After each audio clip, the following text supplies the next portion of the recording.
HTC, best known for laying out the landscape for modern Android phones in the early 2010s, now focuses most of its energy into VR headsets. Having been one of the big players in premium VR with the original HTC Vive, that family of devices has expanded over the years with several new devices carrying on a solid trend. The Vive Pro 2 was one of the more recent offerings and a great piece of kit for PC VR. But now the HTC Vive XR Elite steps into new territory, evolving HTC's previous mobile solution, removing the wires and creating a versatile lightweight standalone headset. We got our hands on it at CES 2023 and, more recently, I've had it in for a thorough real-world testing.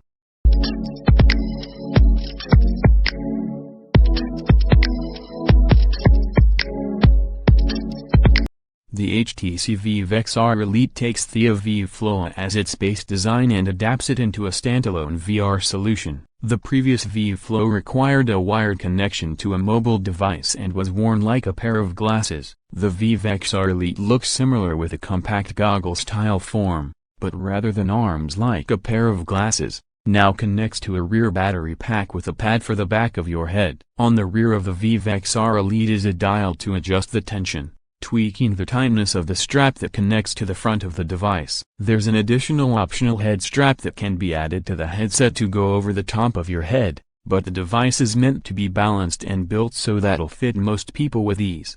Comfort, though, is very much a subjective experience that I'll get to in a minute. Integral to the design is the pad at the front, the baffle that blocks light around your eyes, while providing a comfortable touchpoint against your face. However, the Vive XR Elite is actually a modular design, allowing you to slip the battery off and swap the arms to be more like the Vive Flow, in other words more like a pair of glasses than a full-blown headset. There are arms that click into place and then you can just slip it on. You do, however, need a battery pack or power source while using it in this mode as the front of the headset doesn't have any power of its own. For us, one of the main appeals of the Vive XR Elite is the design of the lenses for the display. You'll see there are two rings around the lenses. These are adjustable diopters. This means that if you're a spectacles wearer you can theoretically adjust the lenses to focus and account for your prescription. In theory, this is fantastic because it means you don't need to wear your glasses and the VR headset at the same time.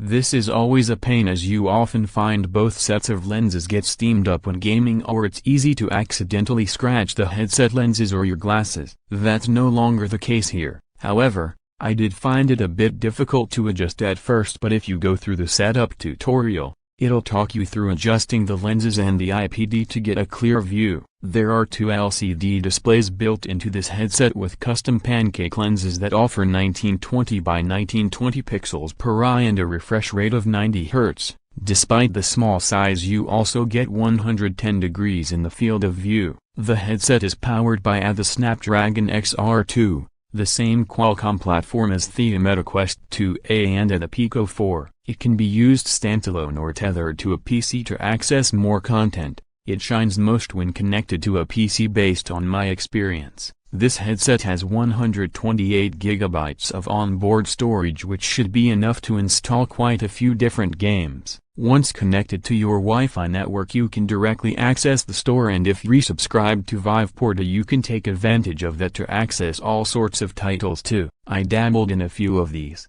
including a Loco Dojo, AE and a handful of others. The general feeling here is that these games don't make the most of the hardware. Some are older and feel like games from the original Meta Quest era. There are also on the around 135 games available to play in standalone mode, so don't expect masses of content. The Vive XR Elite clearly has a few different modes and use cases. You could play standalone titles from Viveport, pop the battery off and use it for watching YouTube videos on a big screen, or you could tether it to your PC and use it that way. The Vive XR Elite comes with built-in speakers. These are built into the arms of the headset, much like those on the Meta Quest. This is good because it helps keep your ears cool and free from interference while you play. The downside is they're pretty lackluster. There's no bass and the sound quality isn't amazing. They can get loud enough, but top the volume out too much and the quality is ruined further. HTC hasn't given many options here sadly. You can't plug in a 3.5mm headset as there's no port to do so. You could use a wireless headset or headphones and connect them to your PC, but that's hardly an ideal solution. Fitting a headset over the headband will be uncomfortable too. Like previous HTC Vive headsets,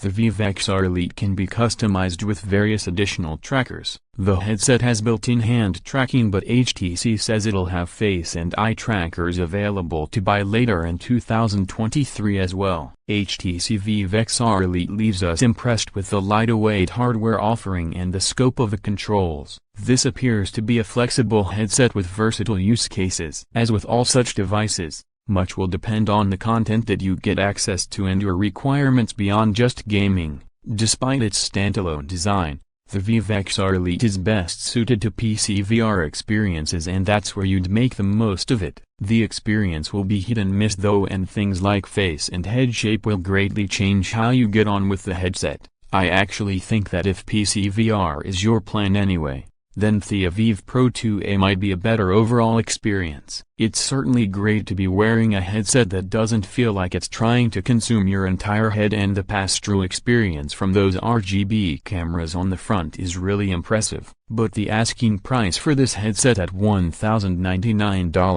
£12.99, a negation $13.99, is eye-watering. At this price, the Vive XR Elite is more expensive than the Meta Quest Pro, but not as convenient or as feature-rich. Meta also has the advantage of a massive and growing catalog of standalone VR experiences thanks to the popularity of the Quest 2, so that might well be a logical alternative.